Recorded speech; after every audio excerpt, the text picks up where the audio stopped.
Okay. So, welcome everybody to the 25th CONGA meeting series that we have every last Wednesday of the month. And today we have the privilege of having Dr. Liza Resende for the presentation today. I'm excited to have her present our work. She has been working a long time on sporadic E layer. And if you want to have anything about sporadic E layer, you should ask Dr. Liza. I think she knows the beginning and the end of this layer and all the things that's associated with that dynamics, particularly over South America. And you will see from our presentation today, she's going to talk to us about all the things that we need to know about these events. So as usual, we have the opportunity to ask questions and make it a discussion round table discussion. If you don't mind, you can wait till the presenter finishes our talk and then we can start the discussion. But I will be exiting around 20 minutes because I have another meeting and Giorgio will take over from that time. And so as a reminder, I just want to let us know that CONGA, it's CONGA meeting in particular, it's about the main goal of CONGA meeting is to build a collaborative body, a body that can work together, that can serve the community, to create a network of people that can serve the community in terms of instrumentation. If you look at the region of Africa, we have a large gap of instrumentation. And one of the reasons for this is why we have this meeting. So another thing that we want to do here is to train our members to use this instrument, know how it works, and how they can use it to produce results, scientific results. So that is also part of why we invite special guests, pronounced researchers to come here to present their work based on the instrument they use in the past. It could be ground-based instruments, could be satellite, could be any kind of instrument. So we have this knowledge. And also we want to make sure that these data that are available, whether it is over Africa or elsewhere, can be accessed easily. There are we have the knowledge of people not having, releasing their data. We want to encourage everybody that has data to release their data for science purposes. Once it is science research, we want to advise that we release the data. And that is also why we want to put CONGA, which is going to be free accessible data over this region. The map on my right shows where this distribution will be when it is completed. Right now, we are in the process of submitting the proposal, and we are collaborating, or the University of UMass Lowell, we collaborate with LDI to construct a very nice instrument that is that can withstand any weather condition in that region and other things that are included. And as we have more updates, we will bring you updates on this as soon as possible.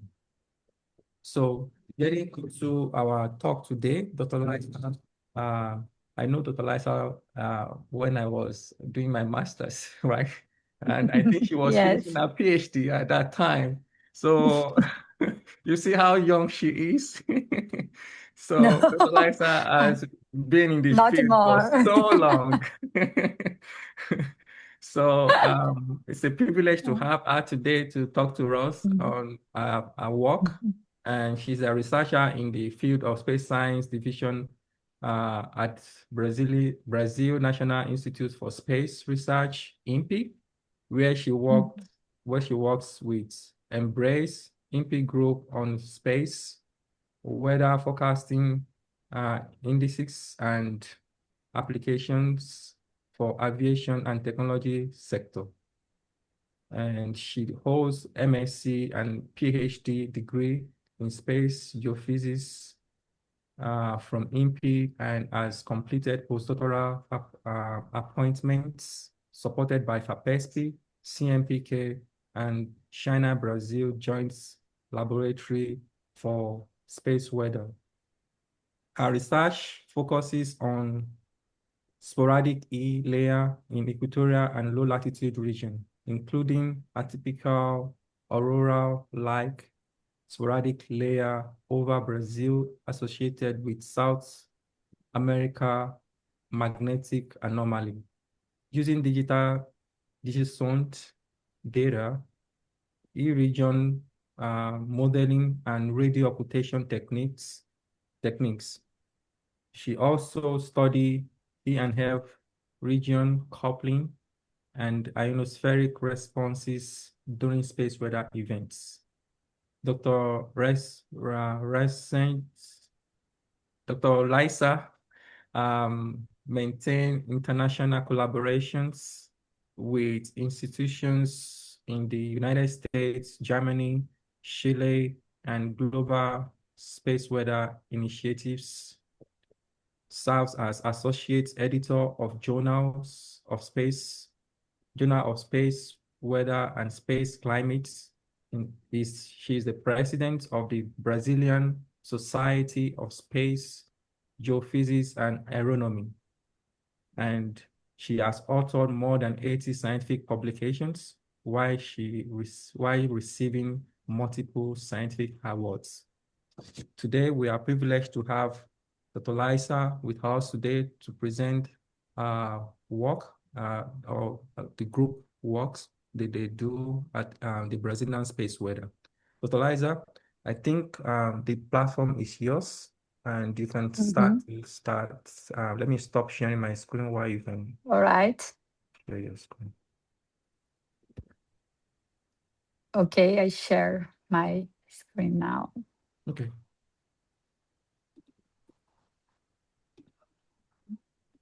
Is okay? Awesome. Yes. Awesome. Very yes. Yes. All right. I start now.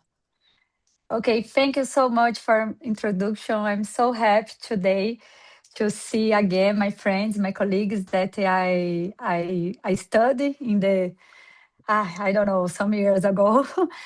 But today here I talked about some works that I continuous made since my master degree, and Georgia worked with me in this case. So for him, it's so.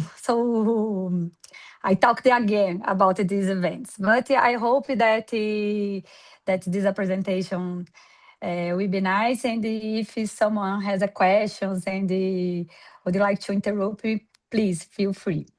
I'm Eliza Resende, as Donna said. I'm working Brace team in the research of for space weather in ionosphere. My expertise in ionosphere, mainly in the lower ionosphere. And today, my title of the title of my presentation is Review of Sporadic Layer Dynamics over the South America during space weather events. I present here a brief summary when I will talk about the introduction about the sporadic layer. And after, I will show my motivation, why it's so important to analyze sporadic layer over Brazilian sector. I will show some results here, and then finally, my conclusions. So this is a picture of the ionosphere. The ionosphere is divided in different layers. And I concentrated in the lower ionosphere. In fact, I studied the lower ionosphere, the region layer, region, and the sporadic layer. Sporadic layer are ionization enhancement located around 100 kilometers. And these layers is characterized generally by ionization enhancement, but sometimes you have the regularities of the plasma that we call sporadic layer 2. they have a long occurrence. It means that although the name is sporadic, these layers occurring during daytime and nighttime all the time, mainly over the Brazilian sector in the mid latitudes, because the main compositions are metallic ions like iron, magnesium, calcium, and sodium. So it's very common to observe these traces in our observational data during all the time.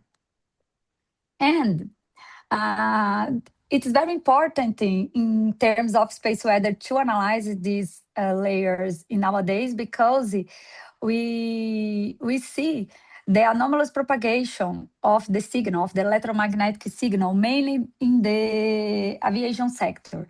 So in Japan, and other states, they try to make index of the sporadic layers to forecasting this occurrence and the behavior. And we observed that you have the similar traces, like Japan and the auroral stations. And for this, we concentrated in study of the sporadic layers in space weather terms. And also, these sporadic layers have a large daily variability and the different characteristics relative to altitude and the latitude where they found. So we have different physical mechanisms, and we classify in different types. When I use the ionosonde data, it's very nice to use ionosonde data. I think it's the main equipment, because it's possible to see the different traits, the format of the traces of these sporadic layers, and it's possible to associate how the physical mechanism developed this is ES layer trace. So for this, we have the basically three big classifications. And we have a manual, the URSS manual, and I study a lot this manual. So sometimes it's difficult to differentiate the tracing ionogram, but we have this manual that help a lot.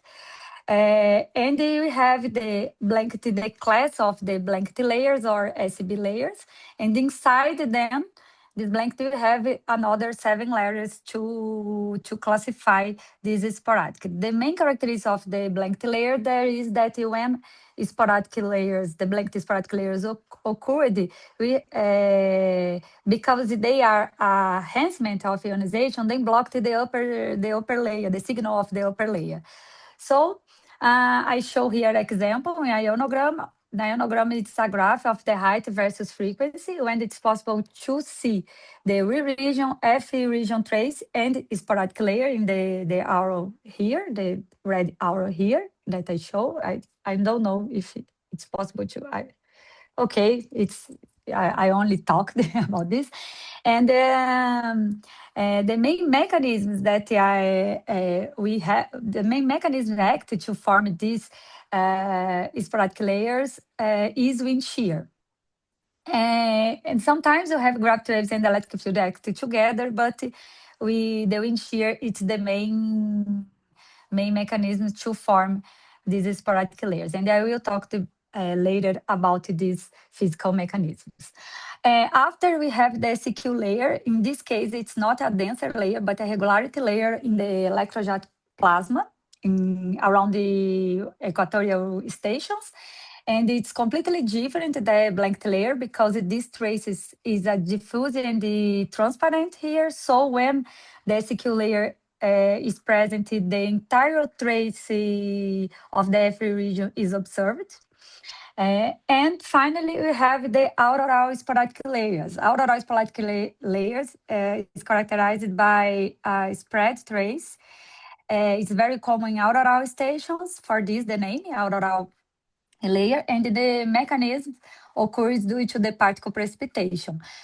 However, we observe the same trace over our sector. We call of auroral layer, but I know that it's not the best name. that we have, but we have the similar trace here is occurring because you have the presence of anomaly, the South American Magnetic Anomaly, that I will concentrate in my presentation today. I show here a graph about the different types of the blanket and the auroral to clear see the difference. This is a ionogram. Forgive me about the writing Portuguese here. I realized in the morning that I don't have time to change, but it's important thing that to see the different of the different letters that we have. For example, we have the flat layers that occurring during the nighttime. We have the low sporadic layer that is the similar trace of the F region but occurring during daytime. And you have the cusp layer, the format of the trace is different. We have the continuous trace of the region.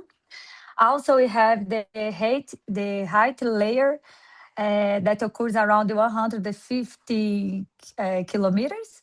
And the sprite traces means that the auroral sporadic layers, that's similar to auroral sporadic layers traces that occur in auroral stations. So the physical mechanism is basically this. We have the blanket layers about the wind shear. Wind shears can be explained in this figure that I show here. It's not difficult to understand this mechanism. Basically, we have the winds in the region carry on the ions, main the metallic ions, forming a new layer in null points of these winds components. And the electrons fall in the vertical magnetic field to maintain the neutrality of the plasma. And it's possible to see a enhancement of the density in the region heights. This mechanism is not operated in equatorial stations because you need the movement of the electrons through of the magnetic field line. Also, SQ layer, you have the regularity of the electrojet current, mainly the gradient drift of the regularity. Basically, the difference of the movement of the ions and the electrons in a specific condition that we found in the equatorial stations, there is a strong vertical electric field. We have the polarization electric fields act together the magnetic field, and for this we have the similar wave. It's very similar to Halley-Taylor instability that occur to form plasma bubbles in the F region, but in this case in the R region. And the main condition is the strong electric field in vertical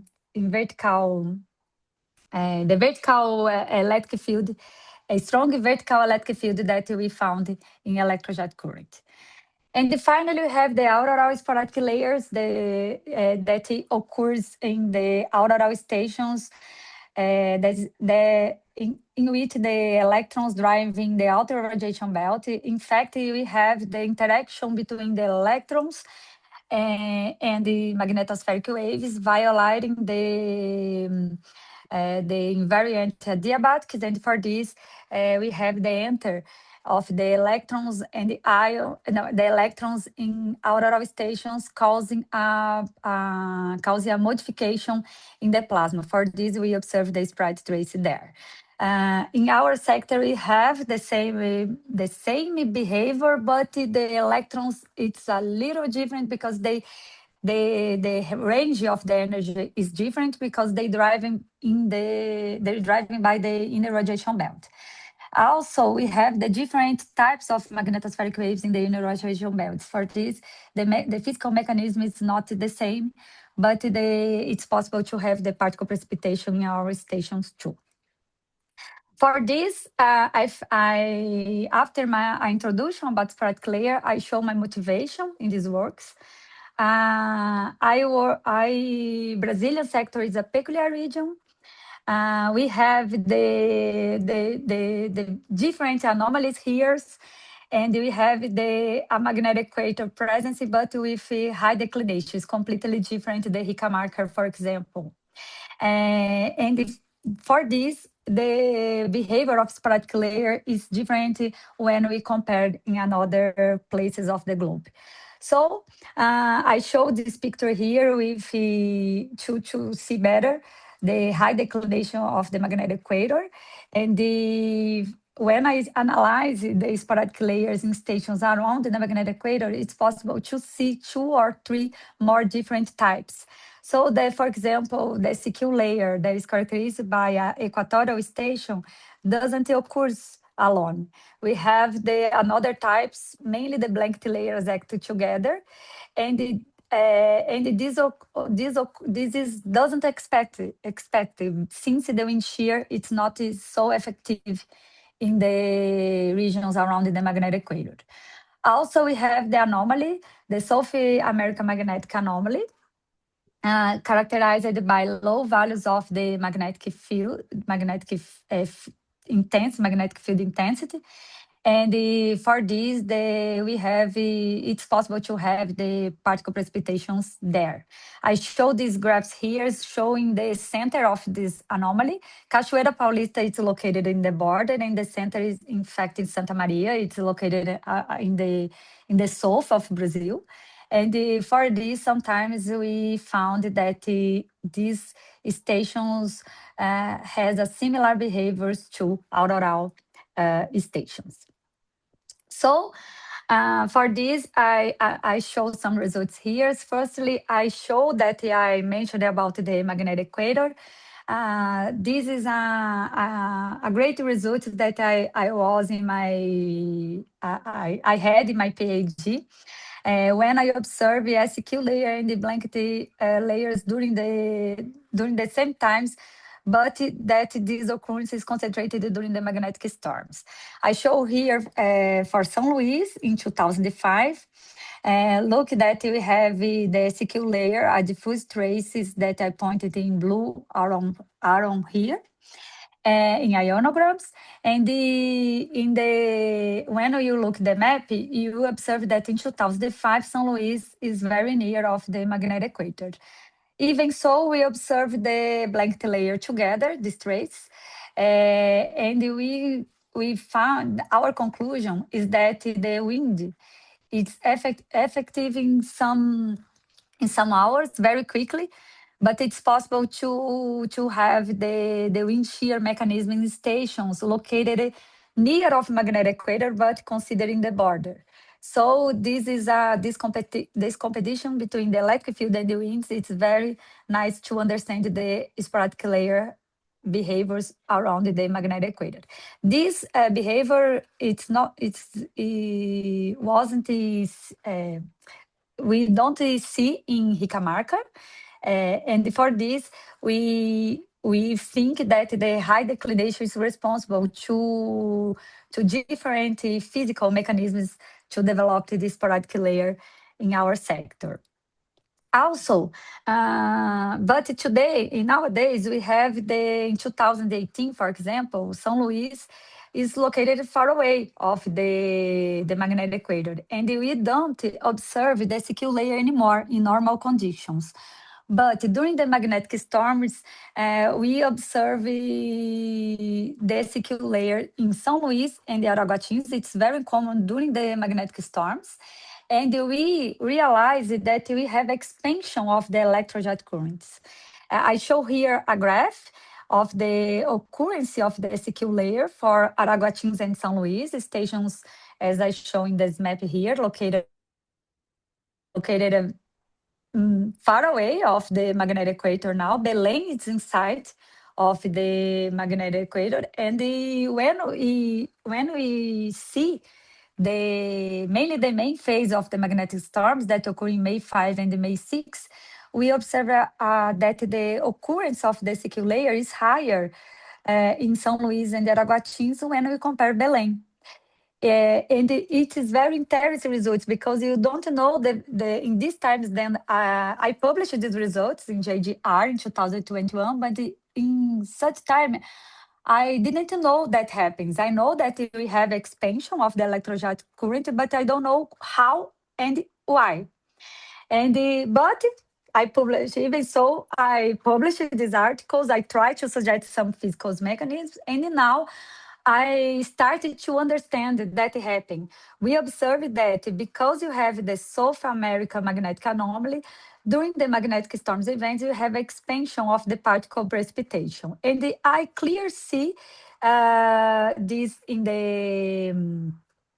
the next article, data presentation. But before, the last article that I published, but before I show the auroral sporadic layer traces over our sector. This is not new result. Since the 70s decade, Batista and Abdul observed this type of sporadic layers, as I show here, and they look at the sprite trace. In such times, they call of auroral sporadic layer, and for this we continuous no, the continuous called the trace as A.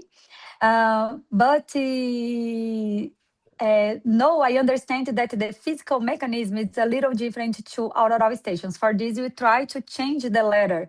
We would like to a new letter for this specific sporadic layer in our sector. I show our recent results of my colleague here, Chu Cachoeira Paulista in Santa Maria, when he observed in which he observed the auroral trace.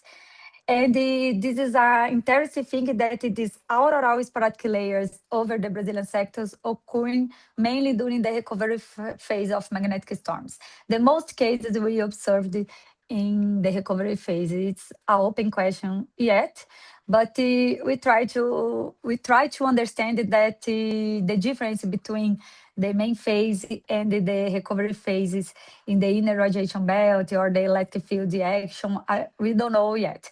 But it's since the papers of Batista and Abdul, they observed during the recovery phase the auroral sporadic layer traces. And when I compare with the auroral stations, as I show in this graph here for letter A and the letter B for Santa Maria, located in the center of the summer, it's possible to observe the similarities.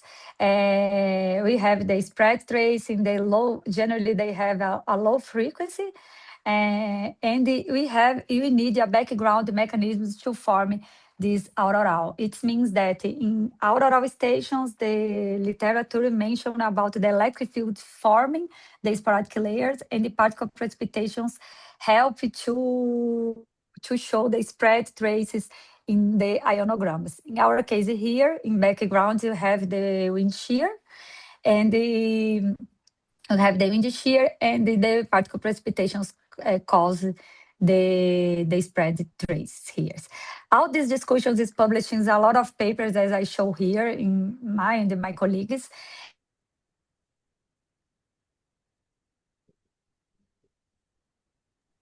Liza, we're not hearing your voice. You stop it. Stop it working. Sorry. Yeah. Now I can hear you. It was Yes. just 1 second. Yes, just 1 second. It was Okay. You can continue. All right. Do you hear me now? Yes, you can continue. Yes. Feel free. Okay. Yes. Okay. And we now know the difference between the outer radiation belt and the inner radiation belt. The main difference is about the range of the level of energy of the electrons.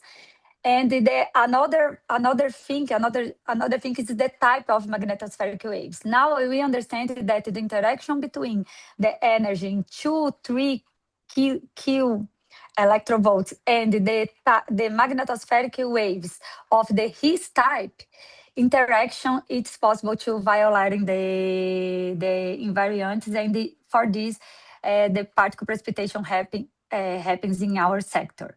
It's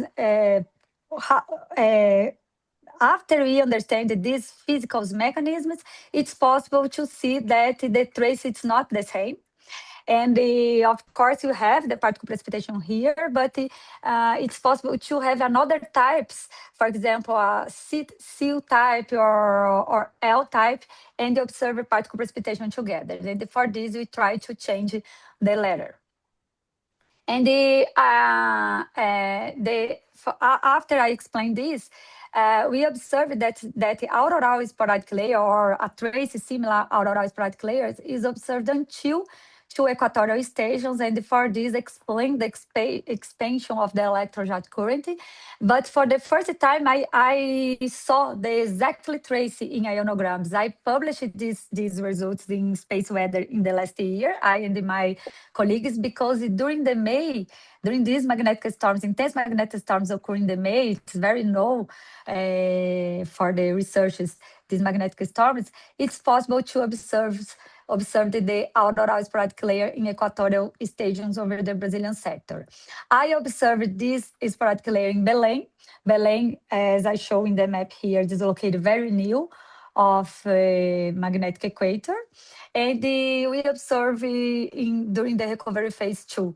It's a common characteristic over our sector here. I don't know why yet. And I show here these ionograms. Look that in Belém during the May 11th, now we have the spread trace together a blanket layer in the background. In this case, we found that the seal layers occurs, and together we observed the auroral sporadic layer, the spread sporadic layer. The first time that I saw this type of the trace, I thought that it's about the regularity, but when I look the electric field, I know that it's the electric field is so weak, and generally eastward electric field acting to disrupt the sporadic layer, not to form. For this, I will show that I tested this in a model, and we observed that electric field is not responsible to spread trace. And I observed the expansion of the particle precipitation. For this, we concluded that this particle precipitation acted in Santa Maria and the Cachoeira Paulista, as I show in this map here. Here it's the Santa Maria in the south of Brazil. It's the center of the summer nowadays. And we observed until the similar traces until Belém. And Ricamarca, you didn't observe nothing because there it's not possible to induce shear act in the background, and for these reasons, I think that it's not possible to observe these types there. But over the Brazilian sector, we see this atypical and the different trace of the sporadic layer. As I mentioned before, we see the expansion of the particle precipitations. We use a satellite data here, proba 5, and of course these ranges of these electrons. It's not the same that precipitation in our ionosphere, but this data here has an idea that happens. Look at the days before in panel A, we observed that around the magnetic equations, you don't have a particle precipitated in our sector. But during the recovery phase of these magnetic storms, we have expansion of the electrons precipitated in atmosphere. So reaching stations located near of the magnetic equator. For the first thing that we have the idea, has an idea to form these types of these atypical sporadic layers. You try to answer how the electric field and the winds and the particle precipitation act, and for this I use a model. The name of the model, it's in Portuguese is MIRI, the pronunciation is MIRI, but basically this model was developed by Carrasco. It's a researchers that work here at INPE, and he made a model for the region. And during my PhD, I included the realistic sporadic layer in this model. And now this model works very well, and it's open. If someone would like to use it, please contact me. But I will try to put in a GitHub for everyone has access to this model. But basically, they included the main ions of the regions, molecular ions, and the metallic ions to impart to form sporadic layer. And it's possible to choose how the scenario do you know, winds and electric fields, and now we included the particle precipitation too. This model calculated the ion density for every ion, and the sum of the ions gave us the electron density. It's very, very easy to do. The difficulty here is to include the dynamic process to form the sporadic layer. But now this model works, and I use the wind of GSWM over Belém for the meridional and zonal components. I don't have any radar installed in Belém. For this, I need a model of the winds. And look that in the zero, the profile means that the wind's shear. So we have a high wind speed, but mainly in the meridional, when compared to the meridional and the zonal, it's strange for us because meridional, it's generally meridional, it's higher than zonal winds over equatorial stations. In this case, in these magnetic storms, these behaviors change. Another thing that we have, it's calculated the electric field. We use the magnetometer data, and this relationship obtained by Feger et al. In 2007. And when you calculate the vertical drift of the plasma, it's possible to idea of the values of the electric fields. And in our case, the values of our electric fields is the maximum of 0.5 millivolts per meter. So firstly, in our simulations, the panel of the simulations, I divided it in two parts. I only included the winds to know the formation of the sporadic. It's possible to observe the sporadic in this case. And these graphs here is height versus hour of the electron density in log scale. And in the background, we have the re-region electron density, and the thin layers in this profile means the sporadic layers occurs that realize that downward movement agree very well with the observational data. And in the hours that I observed the strange and the typical sporadic layers, I put in a square here. And we observe as sporadic layers when I include the only winds, when I include the winds components only, but the values of the electron density is so low when I compare the observational data.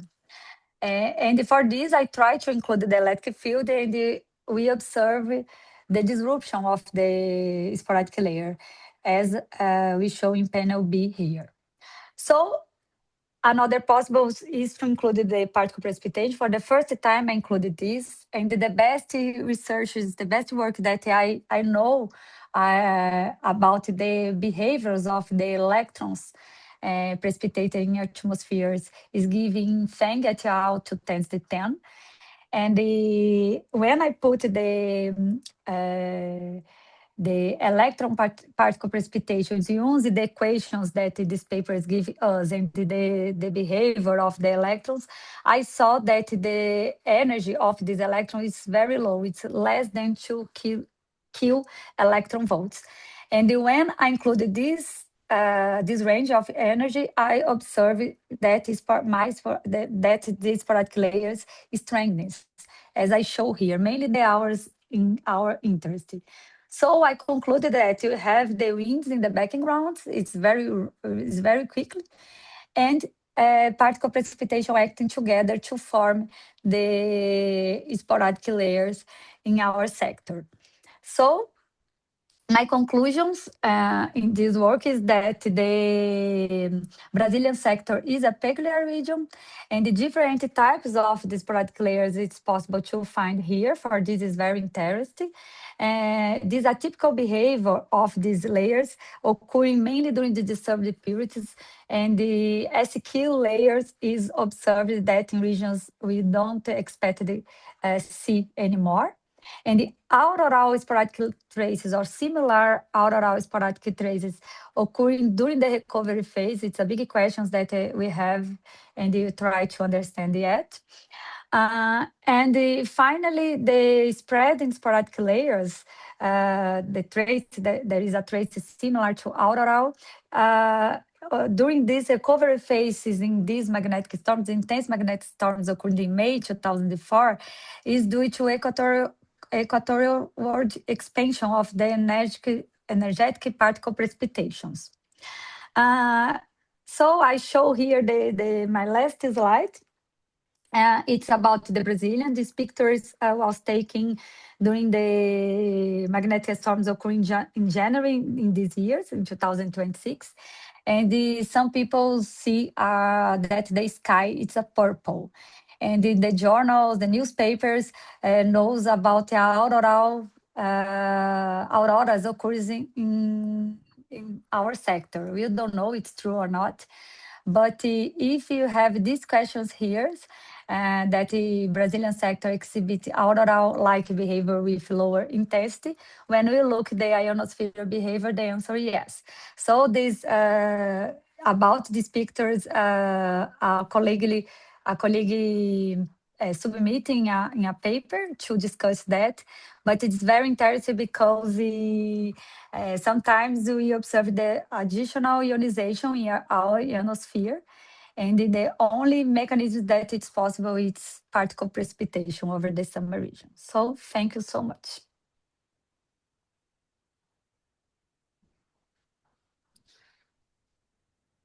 Thank you, Liza. It's a very interesting topic. Happy to see these results because I've been following your research since I entered in IMP in 2017, and I see you're still like moving the frontiers of the science ahead with these new disruptive results. We have time for a few questions. I think for the participants that want to ask questions, you can just raise your hand, and I will give your time for the question. Ivan, you're the first one. Go ahead, please. Okay, yeah. Liza, thank you for your exciting presentation. Well, Georgia is your proponent in all that. He would like to convert me into this understanding that there are precipitating particles, even though the field is horizontal, they precipitate. All right, so there are two important steps that you made for me today. You showed this diagram, I think I saw it previously, where indeed you're observing the energetic particles over the anomaly, which is still, I have to kind of make peace with that observation still. But at least, yeah, all right, so there are particles. Then the second step that you made for me today is that you showed some of the Digisonde ionograms with the signatures of sporadic layer, which are classic ES auroral-type with this shape and the leading edge and the directions. So they are oblique. So the signal is trapped in this violent plasma disturbances. So there's two steps. I wonder if it's just not easy to how to say, it's not easy to move plasma across the magnetic field. So I'm wondering how this even low energies that you mentioned, how do they this kind of go against the magnetic field to get lower in the altitude? Because radiation belt is yeah, again, or maybe the anomaly of the B field because the particles kind of go lower in altitude. Is that the idea? Yes, this is the idea. I share again my presentation because I have another slide here, but of course it's in Portuguese and for this, but it's possible to have idea here. Just to complement the question of Van Liza, while you look for the slide, we know that there's already a consensus in INPE of the occurrence of these auroral-type sporadic layers. But I think this resistance that we face here with these ideas because of this configuration of the magnetic field because we are use it to see this particle precipitation when the magnetic field is vertical, close to the magnetic poles. This is what Right. Ivan's talking about. So if you want, Yes.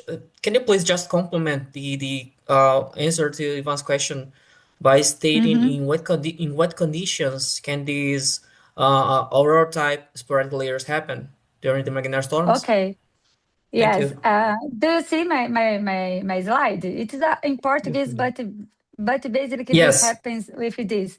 This is a height versus longitude, and when you look the Brazilian sector, you have the injections. The magnetic field line reach lower height.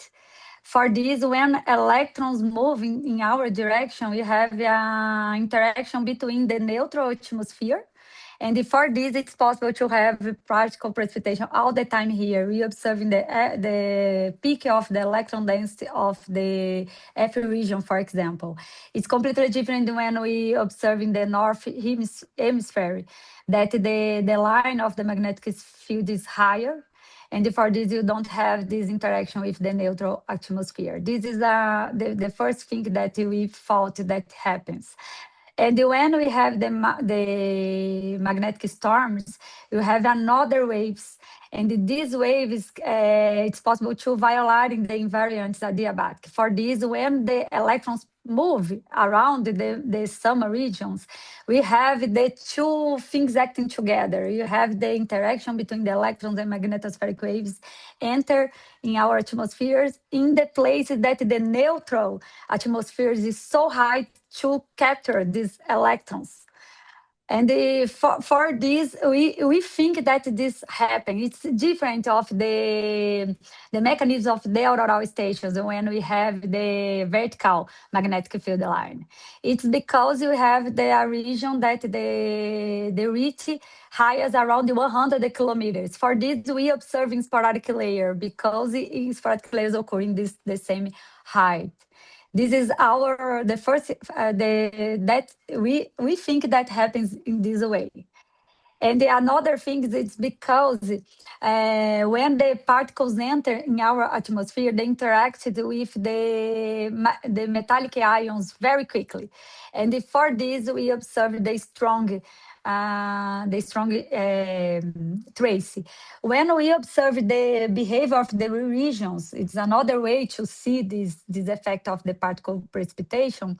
We see in rheometer data, the KDC, it's different when you compare another place of the globe. And we have the absorptions during nighttime in rheometer data. That means that we have extra ionization in the region. It's only possible to see particle precipitation because during daytime, okay, we have the solar flares, for example, but during nighttime, you don't have any another explanation that the enter of extra ionization in our ionosphere. So I don't know if it's clear, but this thing is that we happen that the behavior of the magnetic field line that they enter in heights very lower when comparing with another place of the globe, that it happen this occurrence, this particle precipitation. It's not the similar auroral that we have the interaction with the vertical and the violet and the movement of the electrons, but the interaction with the neutral atmosphere that capture these electrons in this line. During the magnetic storms, there are a lot of processes occurring together, and this is much higher when we compare to quiet days. But during all the time, this occurs in our ionosphere. This is the explanation that in Santa Maria, the peak of the electron density is higher when we compare with the another place in the same flux tube, for example, with the conjugate point, for example. Okay. Thank you. If I may make a very quick comment, and then I will let everybody else. I noticed your classification into 3 different types of the sporadic E layer is very nice. I think everybody needs to use it because it clearly gives 3 different mechanisms of making it. But then you also use the language from our ionogram interpretation manual, and you say, and this is a flat type ES layer. This is retarding type ES layer. This is not layer. This is the Mm-hmm. trace in ionogram. Sorry. So Okay. it's not like the ES layer is flat. It's not flat. Uh-huh. It's the Uh-huh. trace that we see. It becomes thin, flat, Yes, it's just true. because it's so thin in altitude that there is no Mm-hmm. retardation, and therefore the reflections happen at Okay. the same altitude, even the frequency is Yes, it's changing. true. Thank you. Okay. Thank you for All right. comments. Okay, thank you so much for comments. We need a meeting to align these terminology, these ideas. But we'd like to change the letter for A because during the conference, everyone, when I talked about the auroral, every question, okay, but Brazil, it's not the auroral station. For this, I try to convince Tobias to put a M letter, M, I don't know, a magnetic trace, magnetic anomaly trace. I don't know if it's possible or not, but I try to convince him because of that during the conference it's complicated to people that understand it's okay Brazil. I know that Brazil it's not auroral, auroral, but you have anomaly here, and it's Yeah, complicated to convince. when Liza leaves South America and she started to talk about sporadic layers, auroral-type, people start to prepare the rocks. But then Mm-hmm. she showing that the results are published. She has a lot of papers published on that. So I think this topic deserves a bit of attention, so we can update the documentation that will help to develop this research in the Mm-hmm. future. We had two questions on the chat. First one is from Bruno. Bruno is asking, with the changing geomagnetic equator position, do the ES occurrence also follow the same changes in different years? Is it clear for you? Yes, yes. We have this. It's a good point to know that because of the high declination of the magnetic field line, the magnetic equator field line, they have a quickly movement of the northwards, and for this, the sporadic layers occurrence it's very different along of the years. So the answer yes, they change a lot. For example, a CQ layer in quiet periods now in 2026. I didn't observe, I don't observe the CQ layer in São Luís anymore. And the 20 years ago, I only observed during the quiet times the CQ layer is over São Luís. For this, the sporadic layer change, the physical mechanism change with the movement of the magnetic equator. Thank you. There's another question from Emmanuel. Thanks so much for the presentation. I'm really interested in atmospheric gravity waves, ES, EPB, coupling chain. To what extent is the ES seeding contributes to post-sunset EPBs triggering over South America as it influences the Africa sector? He's asking about the interaction between EPB and sporadic layers and gravity Yes, waves. we have this. I answered these questions in two parts. The first part, I don't know about the African sector, but I know that the influence, the plasma bubble, the regularity of the F region is influenced by the S layer presence. We know that when we have a strong sporadic layers, because of the conductivity, we have the absence of the irregularity. There is a disruption of the regularity of the F region. It's in condition, I think that it happens in Brazil, India sector, in the Africa sector. But it's not a relationship with the anomaly. It occurs during the all the time. I understand that it's because of the conductivity, but we don't sure it's correct yet. But another part is about the Sama region, the anomaly influence of the plasma bubble. George now try to understand it, but we see that during the extra ionization, during the magnetic storms, you have the contrary, the movement. Instead of the plasma bubbles go to eastward, they change the movement. They drift it east to westward, I think. And if this is because you have the extra ionization in the lower ionosphere, and there are a connection again between the F region and the W region. It looks like that the ionosphere over the Brazil during the magnetic storms has only daytime. You have only daytime. You don't have the nighttime, and for this we see that the difference in irregularities of the plasma. But the presence of the strongest sporadic layers during the quiet time cause a disruption in irregularities of the F region. It's the anti-correlation we observed. Just to make a contribution over your response, I think it's important to mention that this extra ionization can control the movement of the dynamics of the whole plasma, not only the plasma bubbles. The plasma bubbles, Yes. you will follow the movement of the background plasma. Yes. They are not. They don't propagate through the plasma like the TIDs. They follow the movement of the background plasma, right? Right.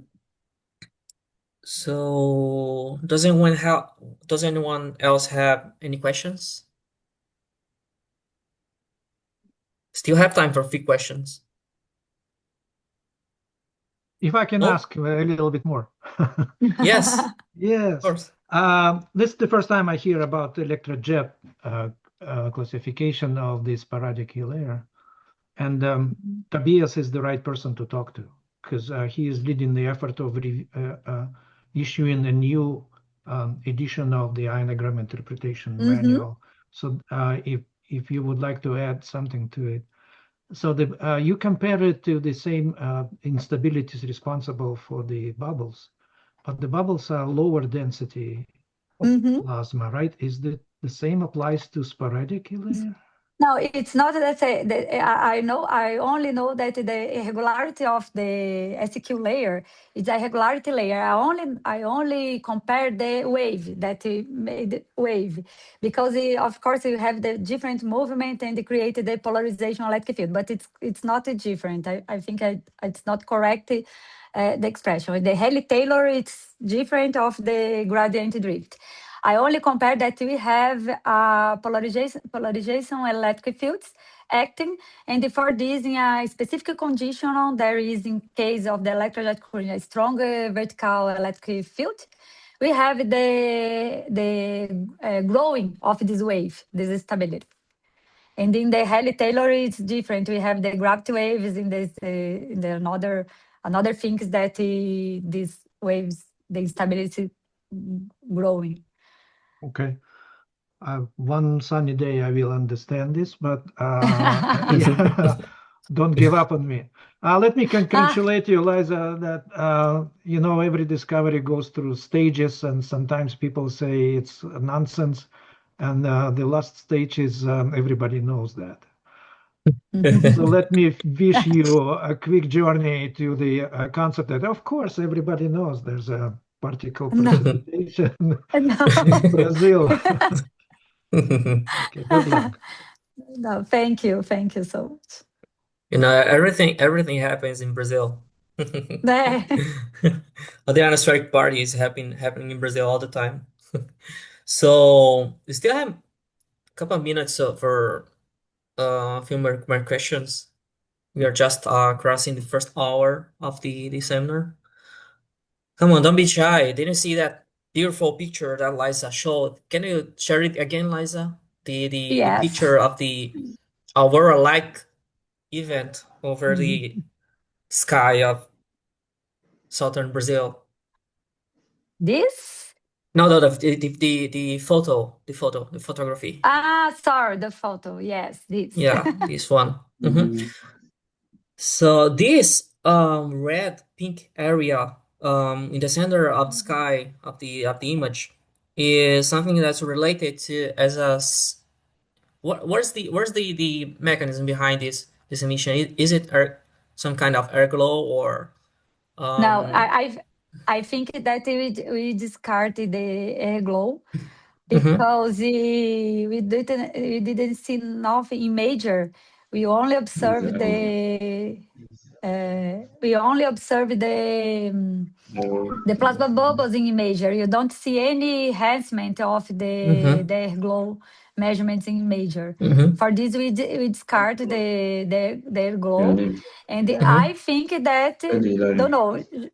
Moro, HIL sorry, I said, So sorry, Emmanuel, your microphone is open.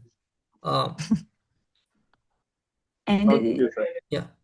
no problem. Okay. And then Yeah. Moro discarded the glow for this. And I think that we showed that the ionosphere in this case here has a auroral-like behavior. And for this, maybe this is a aurora, but I don't know. We discussed in the paper, and we try. But air glow, it's not air glow because in a major you prove that this is not. And this is related with an event of high particle precipitation during that storm, Yes. right? Yes. We observe in proba 5, we observe the auroral trace in our sector. We observe the movement, the different movement of the plasma bubbles. We observe a lot of evidence, the absorption in KDC. We observe a lot of evidence that we have the particle precipitation in these magnetic storms. Okay, so we have our final question from Nondomso on the chat. He says, or he or she says, thank you for the presentation. What strength of a geomagnetic storm was observed when the picture was taken? Is asking about the strength of the geomagnetic storm.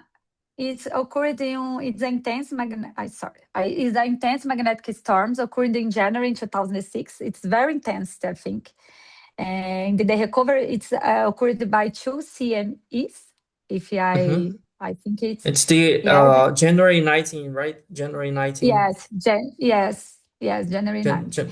And this picture was taken during the recovery phase of this magnetic storm. It's not occurred. I don't know why. This is an open question that we have. I don't know why that we observe the things during the recovery phase instead of the main phase of magnetic storms.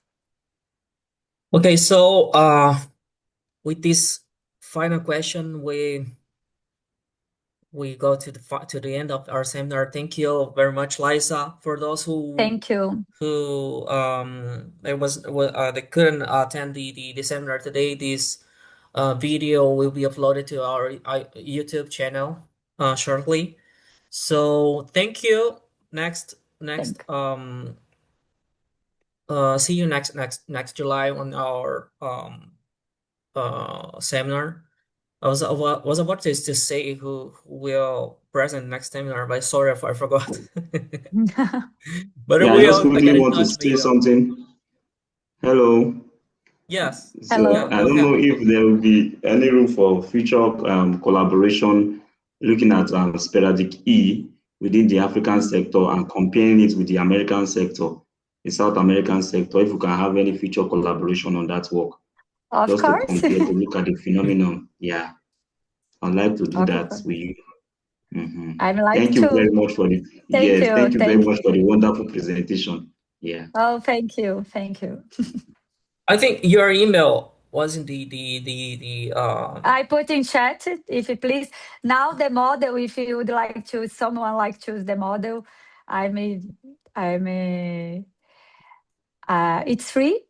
I may send it for us if you someone interested in this model, and please contact me if you would like to work with sporadic layer. Okay, so Emmanuel, she just dropped her email in the chat. I put in the chat my mail. Yes. Okay, so with that we finish the seminar. Thank you very much for those who are attending. See you next month. Thank you, Liza. Thank you, Giorgio. Thank you, Ivan. Bye. Thank you, everyone. Bye. Thank you. Bye. Thank you. Bye. Take care. Bye. Don't work too much.